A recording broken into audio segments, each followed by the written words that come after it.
करीब 1.5 lakh light year से ज्यादा के डायमीटर में फैली हुई 1000 लाइट ईयर तक चौड़ी हमारी आकाशगंगा यानी मिल्की वे गैलेक्सी बेहद विचित्र रहस्यों से भरी हुई है। हालांकि अभी तक वैज्ञानिकों ने इसके बारे में काफी कुछ तो पता कर लिया है, पर अभी भी वे इसे एकदम सही तरीके से नहीं जानते।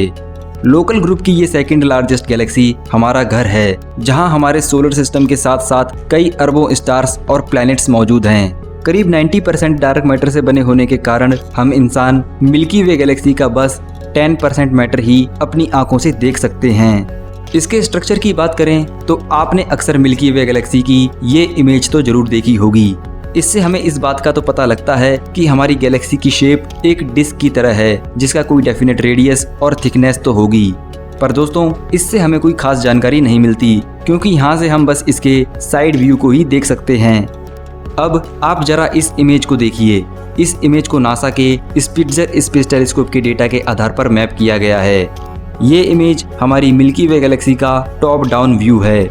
इसी के बेसिस पर साइंटिस्ट हमारी गैलेक्सी को बैरेड स्पाइरल गैलेक्सी भी कहते हैं। इसका कोर रीजन बार शेप का है, जिसमें बेहद पुरानी गैस, डस्ट और स्टार्स मौजूद हैं।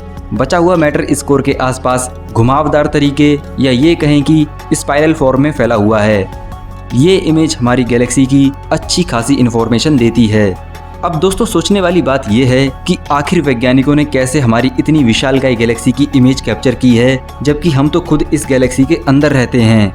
हमने किसी कैमरा या प्रोब को गैलेक्सी के बाहर कभी नहीं भेजा, और अगर भेजा भी होता तो उसके डेटा को यहाँ तक आने में कई हजार साल लग चुके होते, जो कि असंभव है।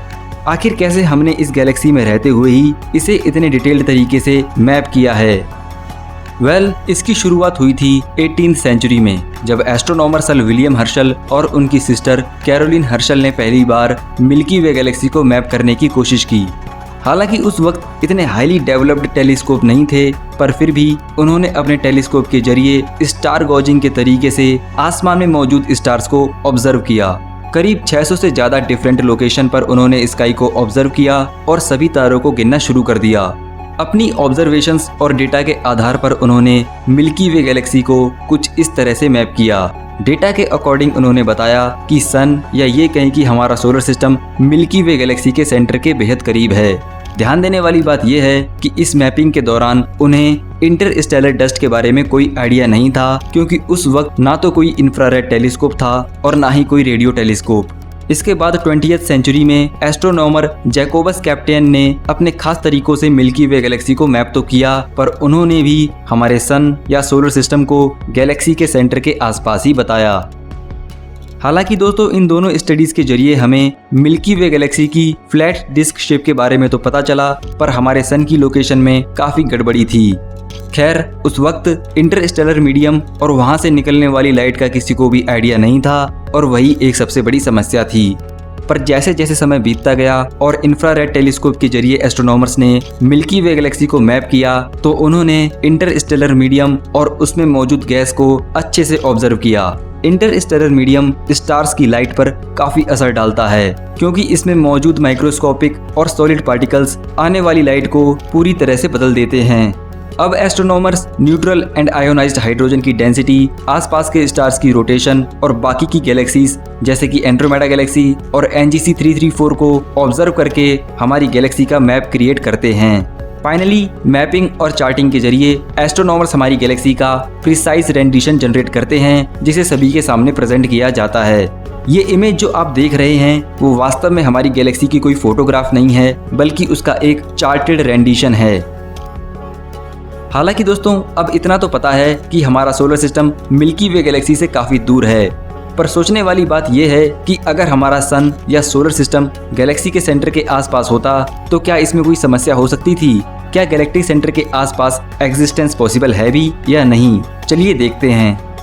मिल्की वे गैलेक्सी के सेंटर में दोस्तों रेड जायंट स्टार्स और बाकी के मैसिव स्टार्स की डेंसिटी बेहद ज़्यादा है। ये सभी स्टार्स काफ़ी लंबे समय से यहाँ मौजूद हैं, जिनकी संख्या करीब 1 करोड़ से भी ज़्यादा की है। हमारा सोलर सिस्टम गैलेक्टिक सेंटर के आसपास होता तो ये सभी मैसिव स्टार्स इसे बहुत जल्द ही पूरी तरह से नष्ट कर देते। इनका ग्रेविटेशनल इन्फ्लुएंस कई एस्टेरॉइड्स, कॉमेट्स को उनके ऑर्बिट से डिसलॉज करके सीधा हमारी पृथ्वी की तरफ फेंक सकता है। इतना ही नहीं, ये मैसिव स्टार्स हमारे सोलर सिस्टम के प्लैनेट्स को सन के ग्रेविटी वेल से बाहर करके उन्हें दूर इंटरस्टेलर स्पेस में भी भेज सकते हैं, जिससे आपस में कोलिजन होना भी पॉसिबल है। इसके अलावा अगर कोई मैसिव स्टार हमारे सोलर सिस्टम में एंट्री कर ले तो ये किसी महाविनाश से कम नहीं होगा। गैलेक्टिक सेंटर में मैसिव स्टार्स की वजह से आपको यहाँ लगातार एक्सप्लोजन से कई सुपरनोवा भी देखने को मिलेंगे। यहाँ से निकलने वाली रेडिएशंस जैसे कि गामा रेस, एक्स रेस वगैरह हमारे लिए विनाशकारी साबित हो सकती हैं। ऐसी विषम परिस्थितियों में यहाँ जीवन की कल्पना करना बिल्कुल असंभव है।